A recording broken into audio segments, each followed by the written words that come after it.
Alright, so I'm going to show how to install this LED control board from Eucguy. Um, so first what you want to do is disconnect the power from the batteries and then just hold the power button so I'll show you what will happen. So first with this it'll make a spark. So if there's power to this, if you short anything here you can damage it. So what you want to do, just pull this apart. Okay, just like that. Hold the power button. You see there's still power, so make sure keep holding it. You'll hear all like it stops beeping. Alright, then what you want to do, I found the hardest part is just removing all the silicone stuff here. Let's see if I can zoom in. So yeah, so first what you want to do is just kind of, I use a small flathead screwdriver and kind of just scrape up this stuff. You'll have to kind of like grab it and then just pull it off. So this is the LED connector. So once you get all that stuff out, you can kind of wiggle it and then get this out. Okay, so I unraveled all of this cable organizer stuff, and then just till it gets to the point here, so that way I can actually make it go down here towards where the board is going to be installed. Alright, so first what you want to do is take the first cable. So it has this thing on it. You want to connect this close to the board. This goes on the very bottom connector. Alright. Then you want to take this second one. It goes into the second connector here. Alright, just like that. I'm going to put some double-sided mounting tape. So this is like some 3M outdoor mounting tape. So that way it'll be secured like down here. But for now, I'm just going to show how it goes. So this cable, it's going to go into the old spot where it used to be for the other LED connector. Alright. So there's like kind of some extra slack here. So what you want to do is when you have this going down here, you can kind of fold it like that, and then just wrap this thing around it, and it'll keep all the extra slack following this line, so it doesn't like get all everywhere. And then of course the touch button.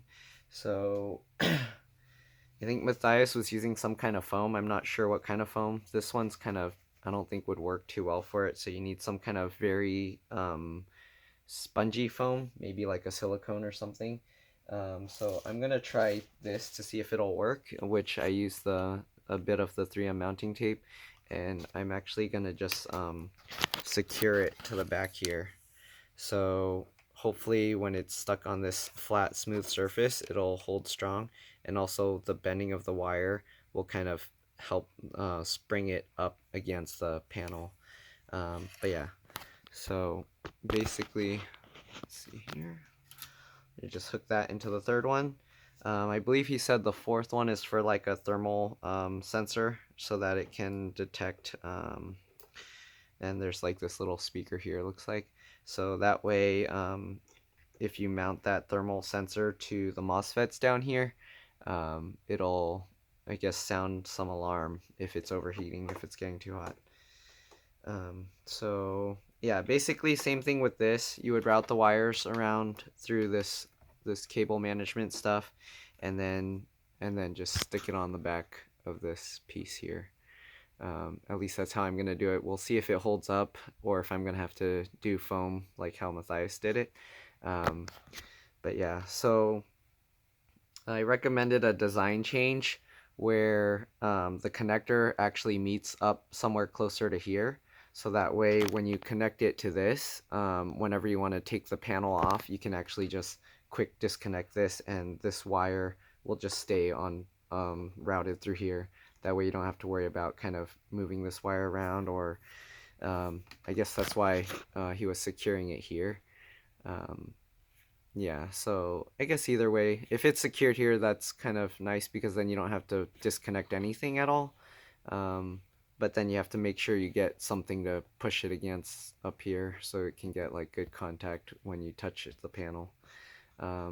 So I feel for good connection for like the touch outside, it might be best to have it physically secured here, and then that way people don't have to worry about making sure they kind of secured it right. So we'll see if that comes out in a new design. But yeah, the current design, you usually would mount it down here with some foam or something, pushing it up against this cover. Okay, and then if you're wondering, yeah, I changed the fan. That's why there's this big connector here. If you do a fan change like this, make sure that you match up the red and black wires.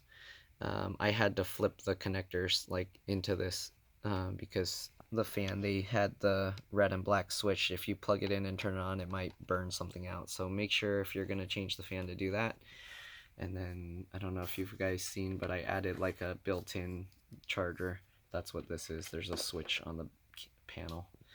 But that's pretty much it. Let me show you when I turn it on how the lights work. So let me plug this back in. It's gonna spark. It's fine. Okay.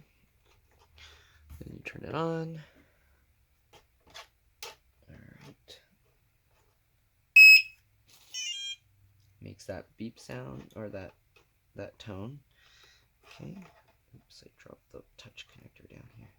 Okay, so you got the little touch thing. When you press it, it'll actually even flash these lights too when it's in flashing mode. So I don't know if you can actually, oh, you can actually see it. Okay, so when it's flashing, see, this actually flashes as well. So that's normal. And then, yeah. So it'll change like the lights up here and the lights on the tail on the back. Okay. Yeah, so he already made a video showing the different modes. And then the button on top, it only adjusts the headlight, which is nice because now you don't have to worry about the scrolling through like all the ones here while you're doing the headlight. So after you have the headlight the way you want it, you can mess around with this little touch board button. Okay, and that's pretty much it. Thanks for watching. Hope this helped you. Yeah, and I'll see you in another video. Bye.